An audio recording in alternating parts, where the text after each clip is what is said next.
Surrounded by some of the most beautiful islands of the world, the Coral Triangle is located in the Pacific Ocean between the Philippines, New Guinea, and Indonesia. A wondrously and fantastic undersea world does exist. In the bright water, the many different colors of the fish and corals illuminate with their collective power. Along the shore and in the flat water, a huge landscape spreads out, built up by tiny creatures piece by piece over millions of years. Awe-inspiring. These ancient formations extend to the seabed. Every cubic meter of these coral reefs is home to countless species, animals, and plants. Here, evolution found a unique place in which big, small, dangerous, and bizarre creatures could exist. Today, they are prevalent not only in the Coral Triangle, but also in many other parts of the world. In almost no other part of the world you can discover what you marvel at here. All species live in perfect accordance with the others. What used to be paltry, sandy ground today is a symbol for variety and natural plenty. So, come with us and let's visit the universe of the corals. The magic world of the corals is put together by hundreds and thousands of creatures.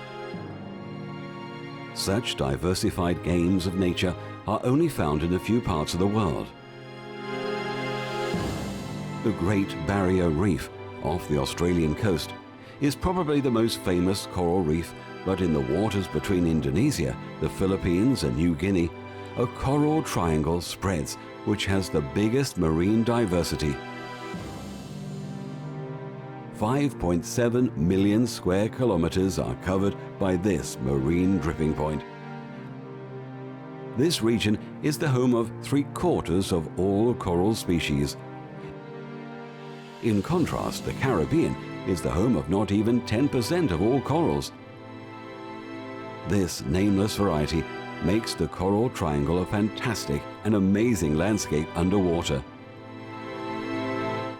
The waters offshore are not only edged by the whopping coral formations, they are also occupied by thousands of marine creatures.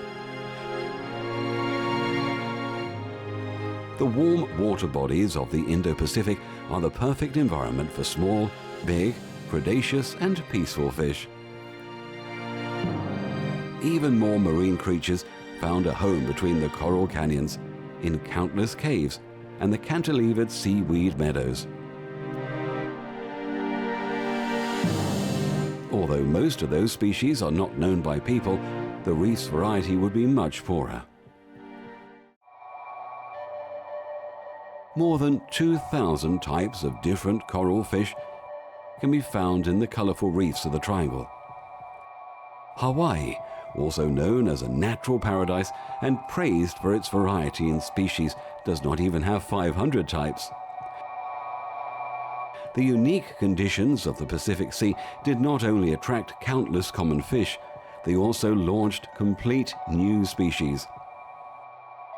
These have a scientific name of an endemic species and glamorize the reef and make it one of a kind. It was a long and windy road until the reef turned out to be what it is today.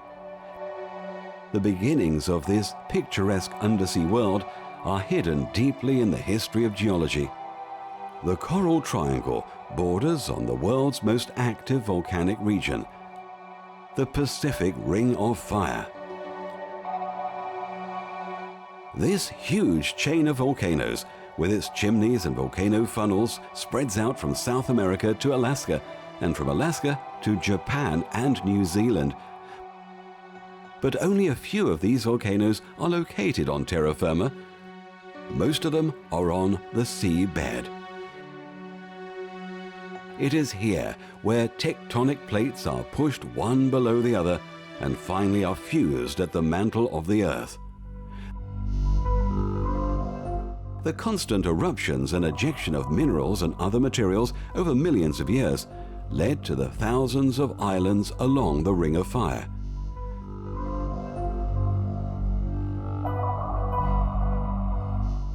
Close to the Coral Triangle, countless islands were formed after eruptions and the following slow stacking of volcanic rock. Those islands, surrounded by shallow water, made it possible for corals with their amazing beauty and variety of fish to take up residence in that area. The beauty of the Coral Triangle is beyond controversy, but it is also due to the perfect conditions of living for marine animals of all types, the basis of food for about 120 million people who make their living from fishing and other reef resources on the bordering islands.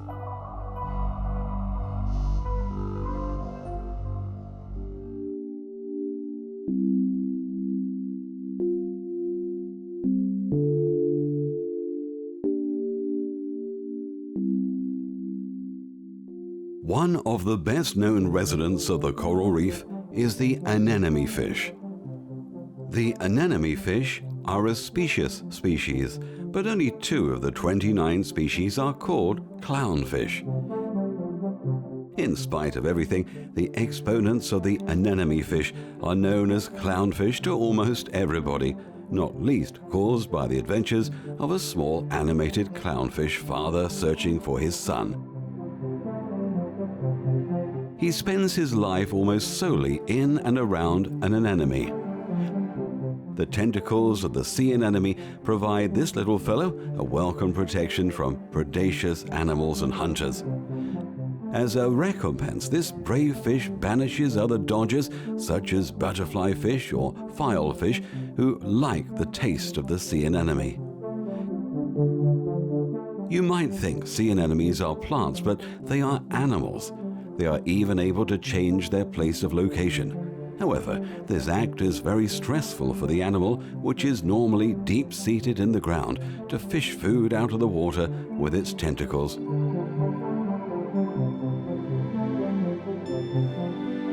Most of the time, the colonies of the anemone fish are located right in the middle of the picturesque variety of the coral reefs. In terms of strong undersea drifts, the countless jutties, drains, and reformations offer a natural protection from the forces of nature. As he is a bad swimmer, this safeness is highly appreciated by the anemone fish.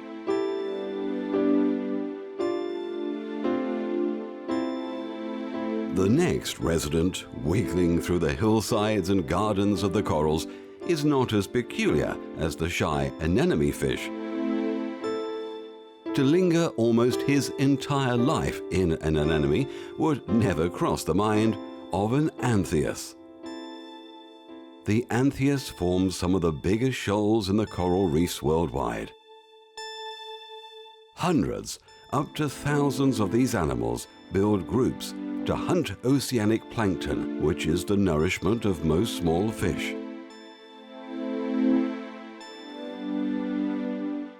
These gigantic shoals add immediately an orange-red color to the reef and include lots of smaller unions. Although the few males lead the unions and shoals, the majority are the females.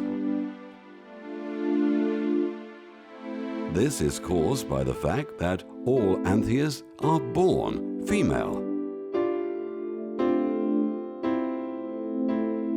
There are a lot of differences in size and marking in between the genders.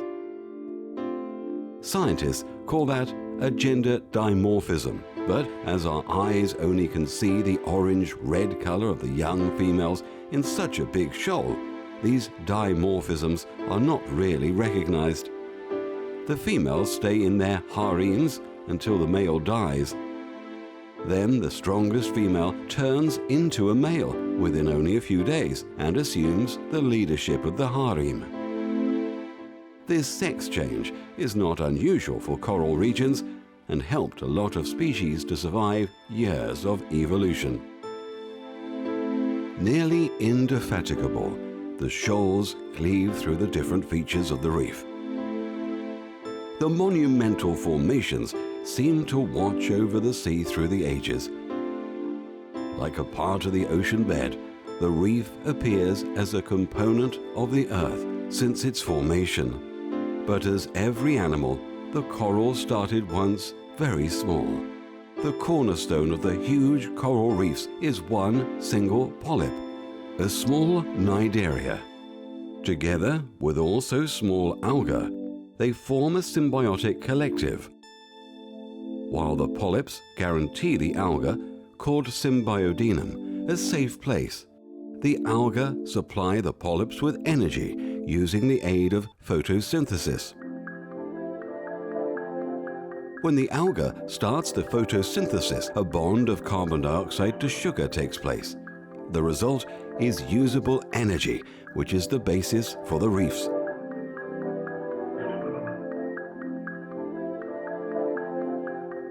But especially at night, the corals transfer to other food supplies. The microscopial plankton is being caught from the coral's short tentacles and is also used by the polyps as an energy provider. But of course, the ability of the corals to get lime out of the marine water is much more important for the buildup of such a gigantic reef than catching plankton. This aragonite is dropped out at the bottom of the corals and expands the skeleton of the corals little by little.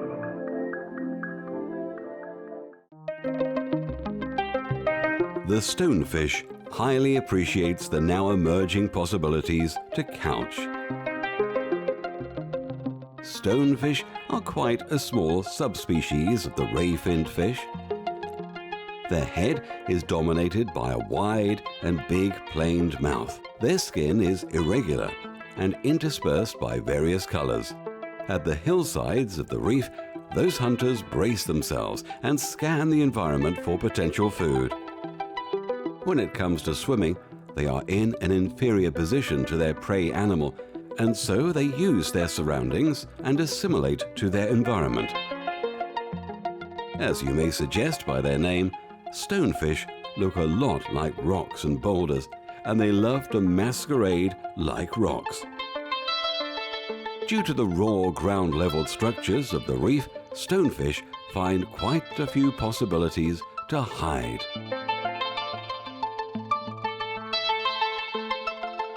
These fish can become dangerous for people as well. Their spines are filled with a very painful poison. But as those hunters are very poor in swimming, accidents don't happen very often.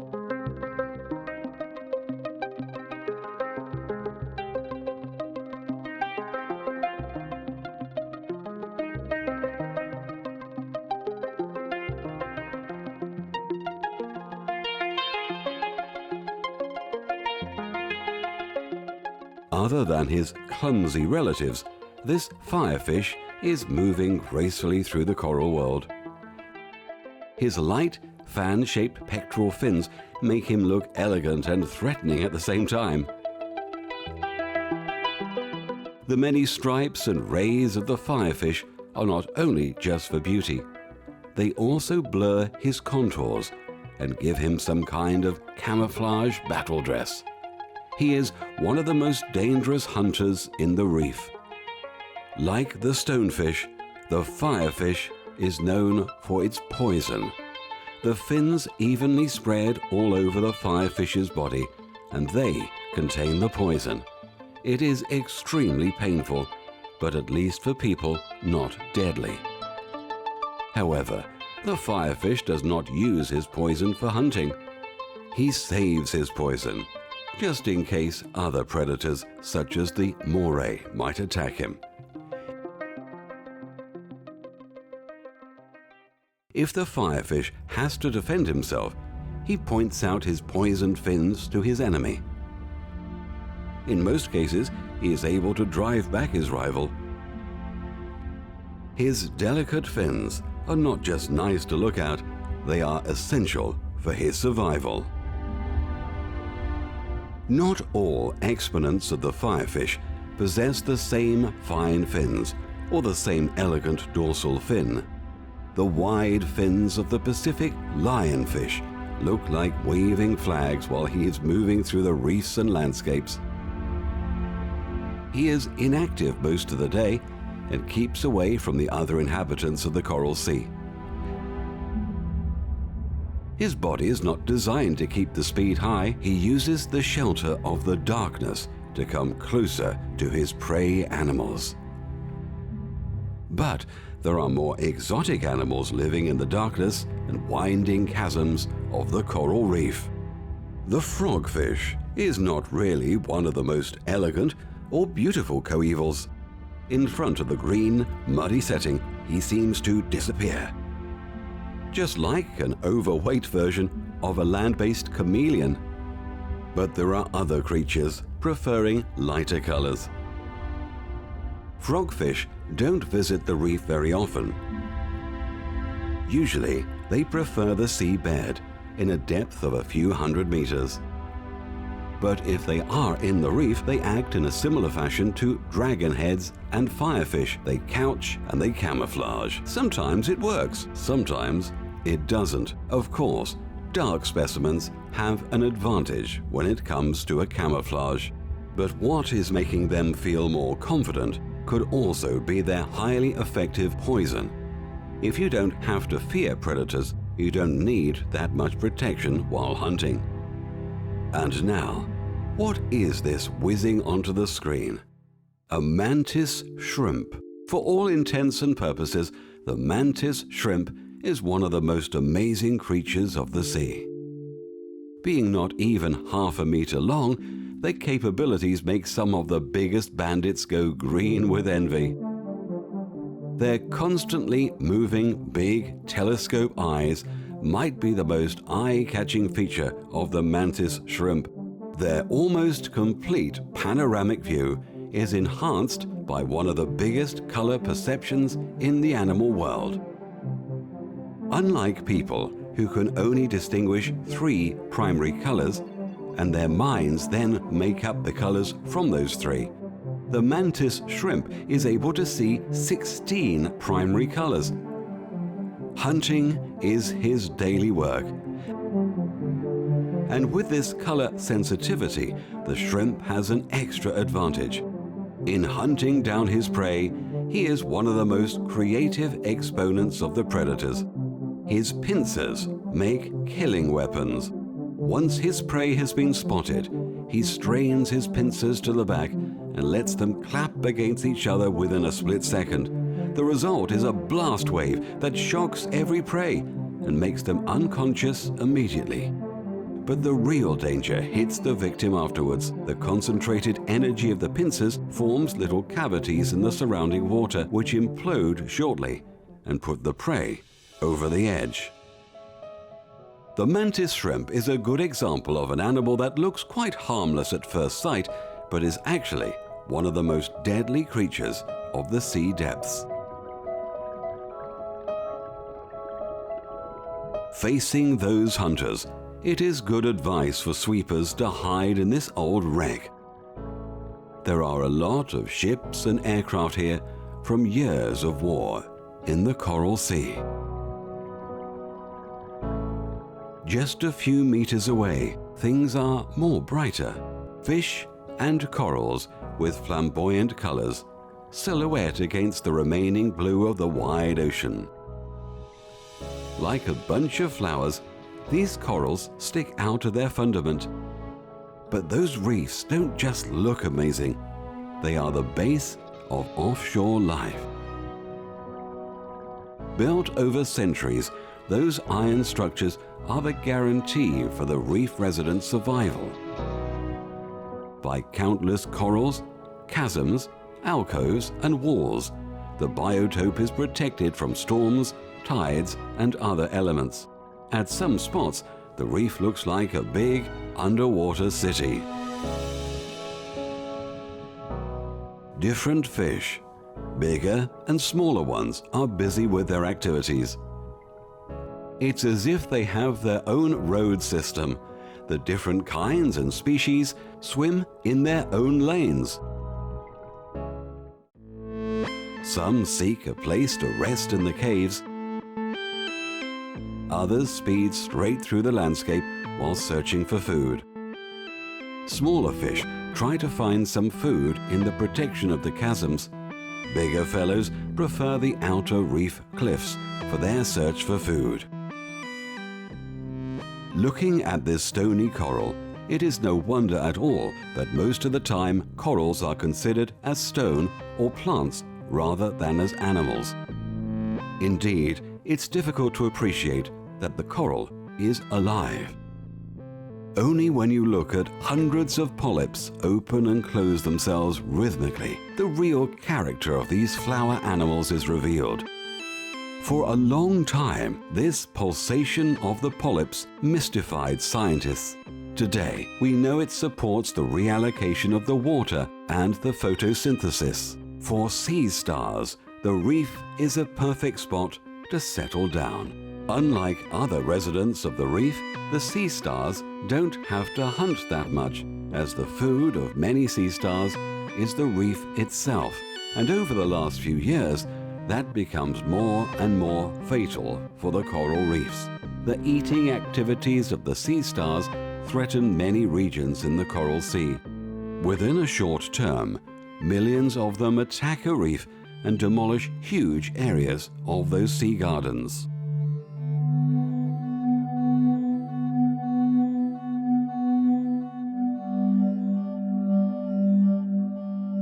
Short, fast, and striped. That is the eel-tail catfish. Here's one of the few catfish living in the open sea. In shoals of a few hundred fish, the puppies can band together. They are easily recognized by the big contrast of their light and dark stripes. As all catfish, they have 8 baleen at their mouth, looking quite similar to insect feelers. For the eel catfish, they are very useful as organs of smell and touch. As their preferred prey, animals like to hide in the sand. Especially the sense of smell leads the shoal on the right track. Looking for food, the shoal literally overruns the seabed. The animals at the bottom scour the sand for small crustaceans or fish.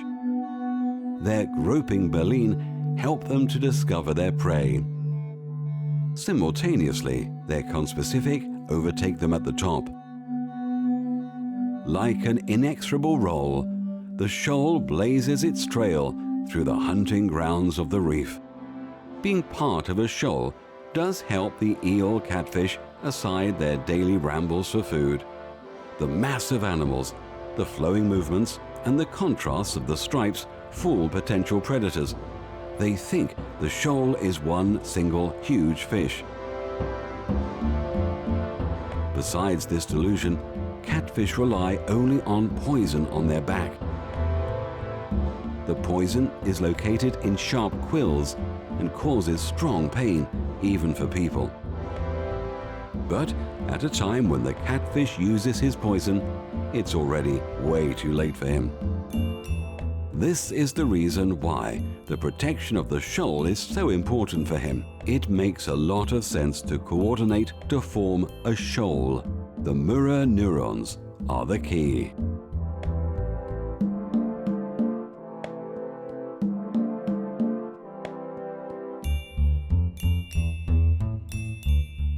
The flashy colors of the feather star are very impressive. But there are also less flamboyant species such as the soldier and squirrelfish, not really known for their beauty, but they have a share in the uniqueness of this place. Right in the middle of a kind of living art is the home of the soldier and squirrelfish. No matter which coral, form or color was here first, today a nearly overwhelming variety with most different colors grows over the seabed. Organic and round, or with geometric precision, the mass of the corals spread a carpet of beauty over the reef. Just like flowers in a new-made bed, countless young corals tiller out of the stones at the side of the reef.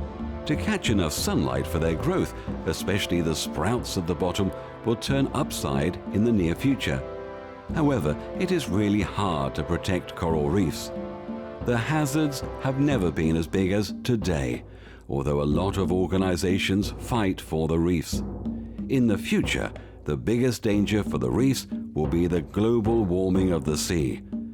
No other factor contributes to the demolition of the corals as much as global warming. If temperatures exceed 30 degrees Celsius constantly, the coral polyps don't follow their symbiodinium anymore. Then the photosynthesis stops, and with it the reef building. This dreaded process, known as coral bleaching, does appear more and more in areas of the Coral Sea. It is believed that almost half of the Great Barrier Reef died because of storms, creatures eating corals, and the higher temperatures within the last 30 years. When it comes to climate change, a rethinking will not be easy, and it has to begin, especially in the minds of local people. Otherwise, a healthy coral base will be a rare sight in the future.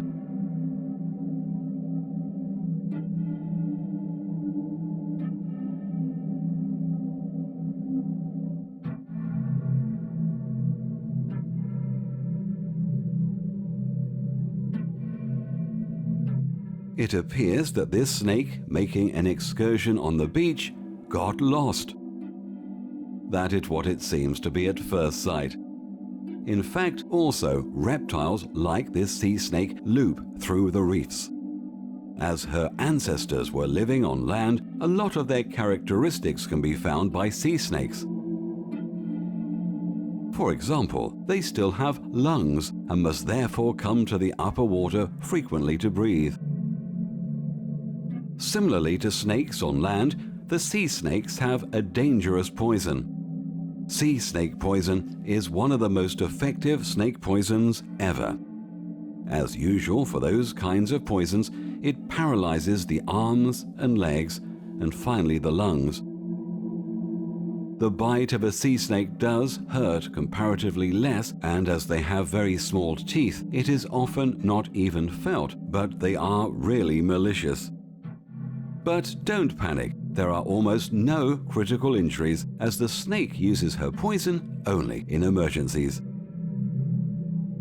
Most of the time, sea snakes hunt more smaller sea animals, and therefore the dose of their poison is quite low and does not cause the same effects on people as on her typical prey animal. Divers don't have to be afraid of them, as the reptiles tend to escape before it comes to a confrontation.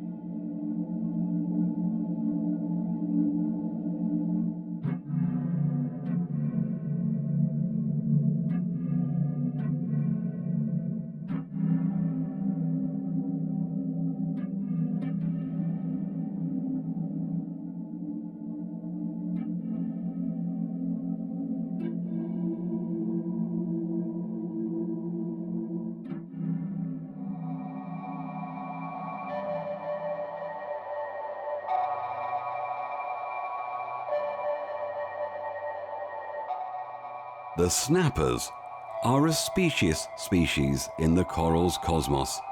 More than 100 species cavort in the Earth's reefs. And of course, all kinds of colors and shapes are found in this family. In the Indo-Pacific, a strong yellow prevails and enriches the environment's world of colors. Usually, the snapper swim close to the water surface and resort to the deeper areas very rarely. To defy other fish, they affiliate to little shoals during the day. Only at the end of the day, they disband their formations to hunt themselves. What is not seen at first sight are the big fangs and many smaller teeth inside the sharp mouth of these colored sea animals.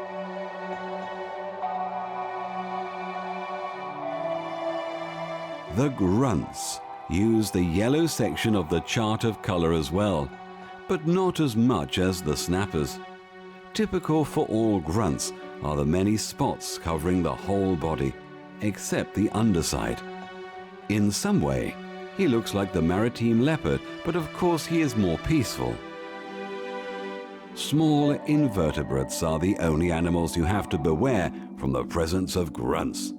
Apart from that, he acts like snappers and forms groups swimming through the reefs.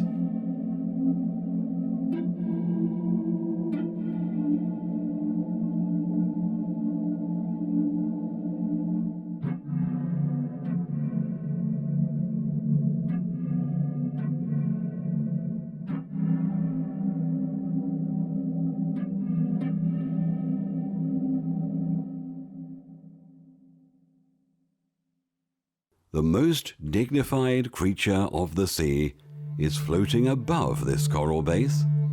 Their aplomb and calmness is fascinating, but ocean turtles are still determined. Today, these saurians are one of the oldest reptiles on Earth. Over 100 million years ago, they split from their relatives on land, and ever since then they have been living in the world's seas.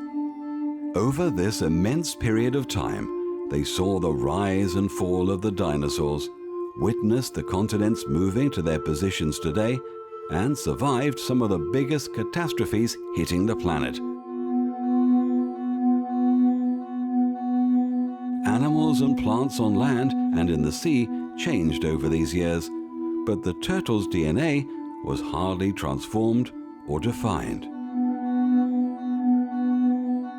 Every year, ocean turtles move thousands of kilometers through the oceans.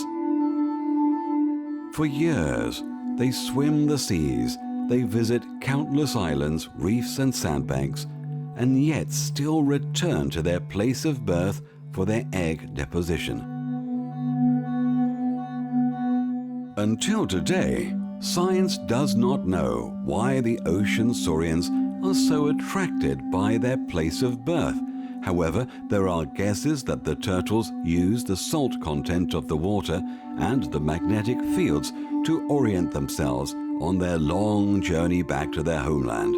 Once there, they swim through a well-known scenery and prepare themselves to give birth to a new generation of gentle giants. But at the happy event of the time of birth, that involves the highest risk for the turtles to leave Earth before their time has come. Once the little and weak turtle babies are hatched on the beaches, they have to reach the water by their own power. Usually they find their way by orientating the moon and the sun. But streets and settlements close to the breeding beaches lead them often to the wrong direction, and so they die on the beaches. But even when they survive the first meters and the first years, these maritime saurians are surrounded by other dangers day by day. Pollution destroys their nesting sites, and fishermen capture turtles for their leather, tortoise shell, or they are caught by accident. Until today, the ocean turtles are extremely decimated and have become a threatened species. Protective actions for turtles have to increase, and if they don't, turtles face a difficult future.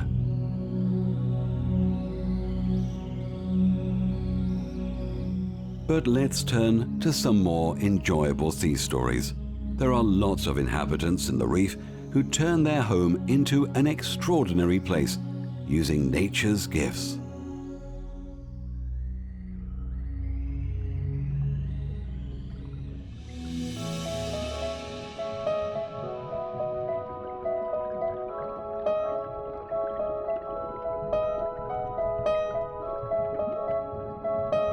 For example, the bannerfish, here battening on the corals.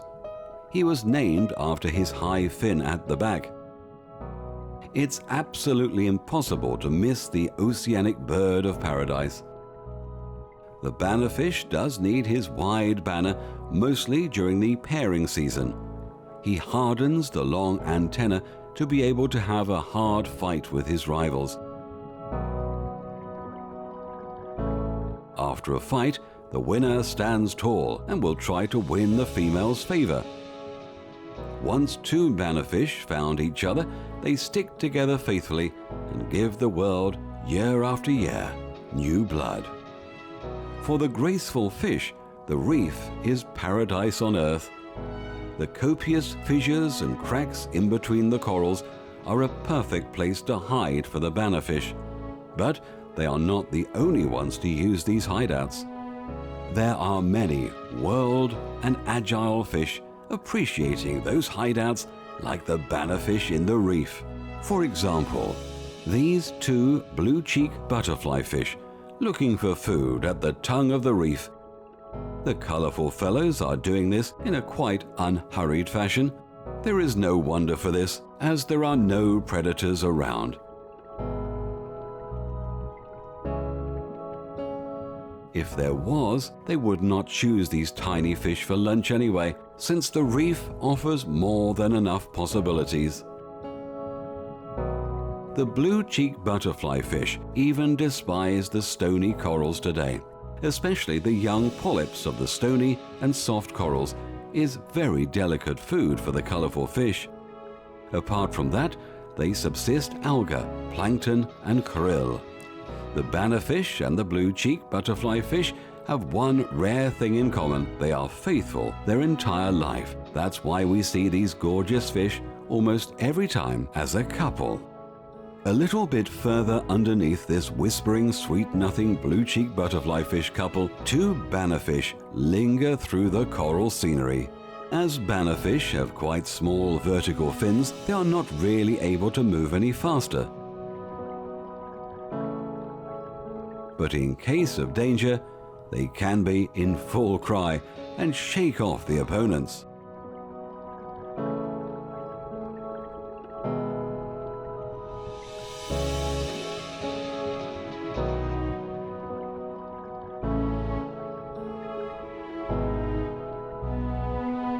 A few meters away, a giant clam roosts between a few corals. Wrongly, they are quite often called killer clams. This misbelief is caused in the idea that the clams grab divers' hands and keep them underwater until they die. In fact, those shutting movements of clams are simply there to surprise any diver. Unless he is looking for the clam's treasure, of course. In this case, one or the other pearl diver might have not mentioned the clam shutting its mouth.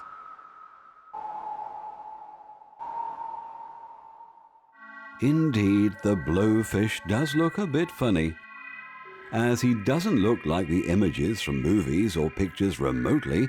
He is not recognized for what he actually is. This is because the typical expanding is quite rare. He sucks a lot of water into his stomach and therefore can reach a multiple of his size. However, the blowfish's day-to-day routine is controlled by other things. For example, this black-spotted puffer is being cleaned duly from a cleaner fish who came around.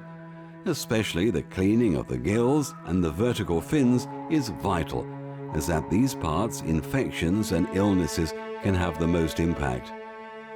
Compared to others, blowfish have only small fins. The fins at the back do only provide a stabilization of the swimming lane and not an extra push. This is why blowfish are slower reef inhabitants in general. But on the other hand, they are one of the most agile.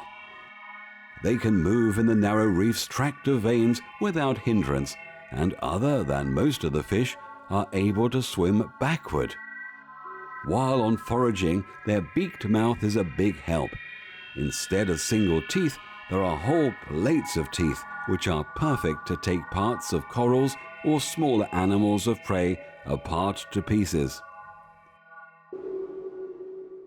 In fact, the jaw and plates of bigger species can become strong enough to break even human bones.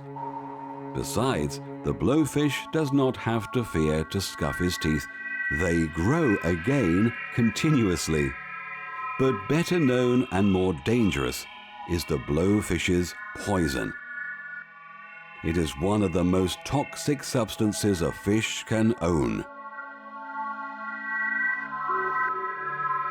The poison does not directly kill the victim, but paralyzes it completely.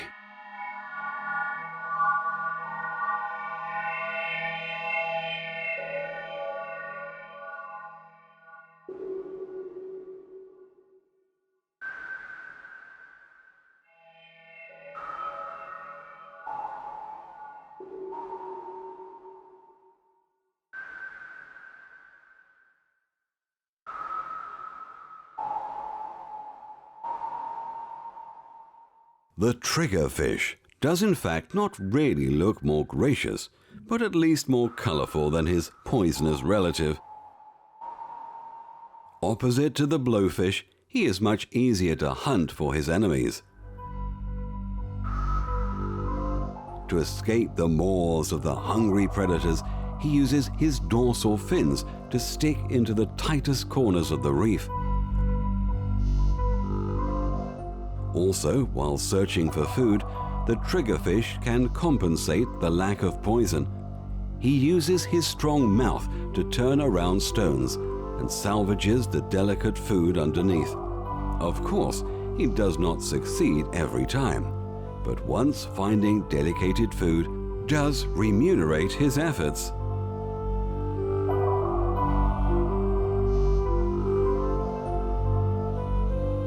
In the complex tract of veins, the most different and diverse terms of life collide, and people can only wonder at the unhidden acts and creatures within the reef. What kind of new wonders are still hiding behind the grand gate of the Coral Sea when it's still in the dark? It looks like the next resident of the coral reef fell into a giant paint pot a long time ago. But although looking happy and harmless, he is a feared coeval, the grouper. It may not look obvious, but he is one of the most successful predators in the coral reef. Some species can even become more than 2 meters long. Their danger is the element of surprise. In particular, the mouth of groupers, which is much bigger than the mouth of other fish, and that's very important. Like the stonefish, which we met earlier, they rip their mouth very fast and suck in their prey within seconds. As the coral reef is a nursery ground for nameless species, there are always possibilities for the grouper to appease his hunger. Groupers rely a lot on their hunting grounds. As time goes on, the males dominate more and more and make their demands on larger areas. The groupers consist of many different species. They may look very different, but all species use their territories to maintain real harems of females. The offspring of groupers is always female, and just like Anthias, who also have female young blood, the females do not remain subordinates of one single male. In opposite to these schooling fish, the male does not have to die to provoke the sex change. Instead of that, the females turn into males 7 to 10 years after their first egg deposition and after they have found their own territory. This guarantees the preservation of the species.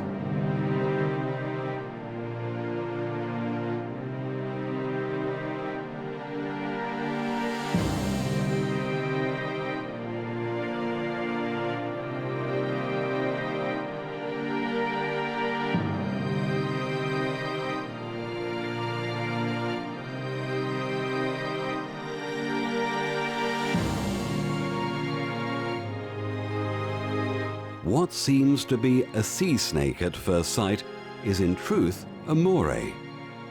The ribbon moray eel, as we see it now, is the most eye-catching species of morays. During their lifetime, they abandon the black and white coloring and change, finally, to females. Morays start their extensive foraging out of caves where they spend most of the day. On one side, the chasms are great spots for an ambush, and on the other one, they are places to adjourn.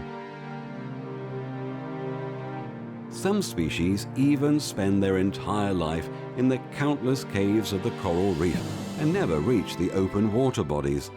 That is why they are dark horses for scientists.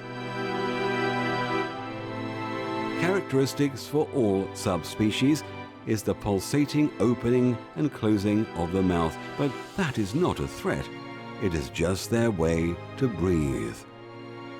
In opposite to that most refreshing breath as they let water flow through their gills. But therefore, their mouth must be opened all the time.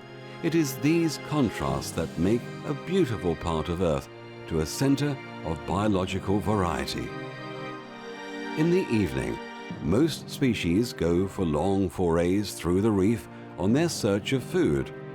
As their sense of seeing is quite poor, morays cannot rely on their eyes. Instead, they have an extraordinary sense of smell and are able to smell their potential prey from a distance. But this is not the only present Mother Nature gave the morays. In addition to their normal set of teeth, they own a second jaw behind the teeth to make it possible for them to swallow up the prey even faster. Rightly, those predators are feared by other fish in their hunting grounds.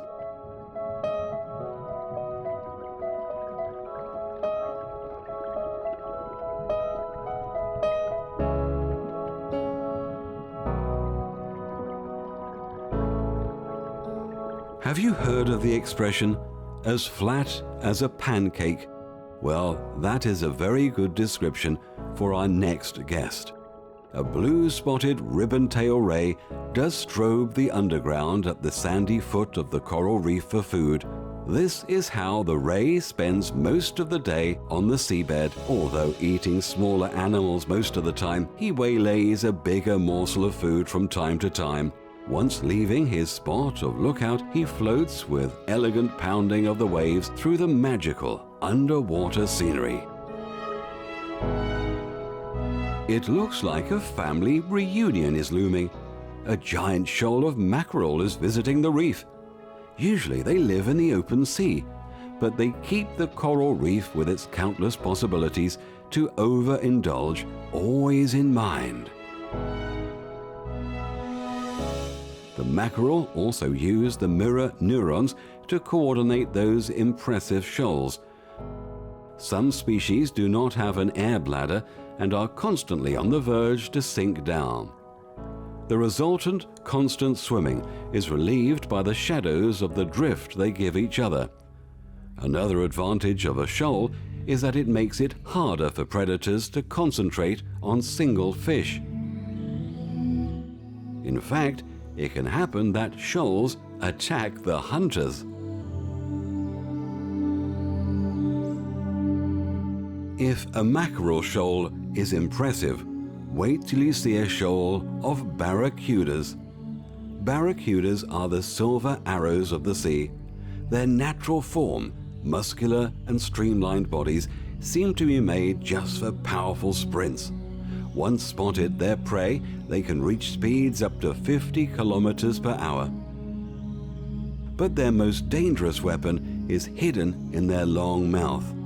Inside, there are sharp teeth just waiting for potential prey.